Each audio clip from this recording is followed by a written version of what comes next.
Another Iron Bowl is in the books. Ardarius Stewart with another big day on offense, helping to propel the Tide to a 30-12 win over the 16th-ranked Tigers in this 81st Iron Bowl. Now, Sarah, the Tide finished the regular season as the only undefeated Power 5 conference team rolling into the SEC championship. That's right. The Auburn Tigers, they finished the season 8-4, and now it's the waiting game for them to see what bowl game they're going to be selected to play in. All right, let's jump into the highlights. We pick things up in the first quarter. It's a 6-6 ball game after a pair of field goals from each side until Jalen Hurts hits Damian Harris in the flat. He scampers 17 yards down the sideline, in for the score. Bama takes the lead 10-3.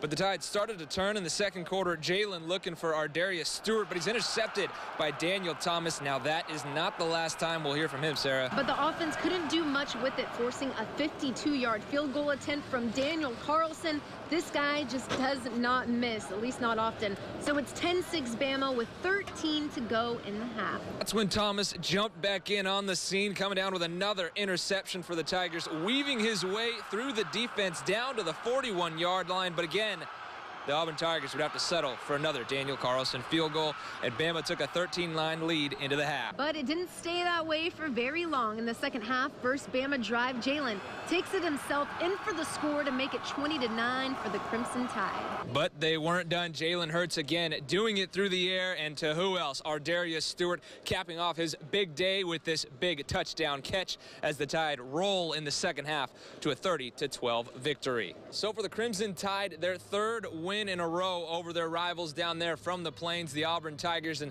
that was something we caught up with Coach and a couple of players about in the post-game press conference. This is a game that means a lot to a lot of people in this state, and I'm certainly happy for our supporters, our fans, the people who support the University of Alabama, that they can be happy about the victory that we had today. It's big. It's big, man. Like I said, I hate them. I really hate Auburn a lot. And I'm glad we got the win over them. It's another great performance by the Crimson Tide defense. Again, they don't give up a touchdown. They haven't given one up since the Texas A&M game, so pretty impressive by those guys. But again, in this game, let's take another look at why the Tide were so successful. One thing's for sure, it was definitely tough for Auburn, making it their second SEC game in a row where they struggled on offense. That's a big part having to do with it. They didn't have Sean White for back-to-back games. Now the Tide held Auburn's offense to just 182 total yards.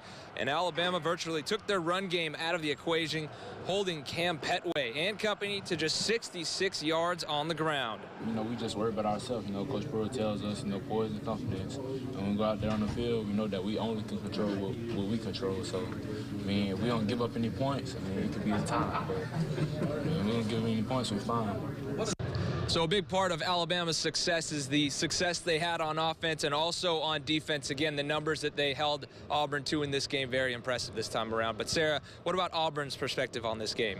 Well, for the Auburn Tigers, the storyline has been much the same. The defense, they hung in there. The offense really just beat up. But one person that the Tigers can count on, well, of course, that's Daniel Carlson. He accounted for every one of Auburn's points tonight. His longest field goal, a 52-yarder straight through the uprights to put the Tigers within 4 points.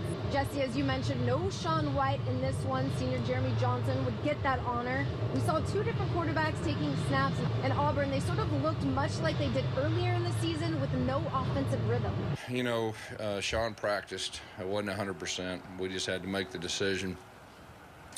You know, how healthy he was. Just didn't feel like he was healthy enough to play. And, you know, Jeremy had a good week last week, had a good week of practice. You know, our plan was to play Jeremy and play John. We wanted to play John a little bit more. And then, of course, towards the end of the game, we just felt like we needed a spark, and John did a good job with that. As far as the defense goes, I said hung in there earlier because of this. The first half, they held Alabama to just 13 points, but it was the second half where Bama pulled away. The time of possession, of course, being a huge factor. Completely lopsided. Auburn's defense was on the field for over 40 minutes compared to the Tide's 20. I'm looking forward to right now. I want to win every game that we play today, tomorrow, last week, next week, bowl game. I don't look forward forward to the future. I look forward to what we're doing right now. And for all you Auburn fans, Gus Malzahn did have some positive words to say after the game. This team is young. They have a lot of talent, a lot still to accomplish, especially with this upcoming bowl game. Yeah, that's going to be big for the Auburn Tigers. Now for Alabama, they turn their attention to the SEC Championship game. That coming up on Saturday against the Florida Gators. We'll have your coverage leading up to that all week long. However, that's going to do it for us here in Tuscaloosa. I'm Jesse Merrick reporting alongside Sarah Hodges for Way 31 Hometown Sports.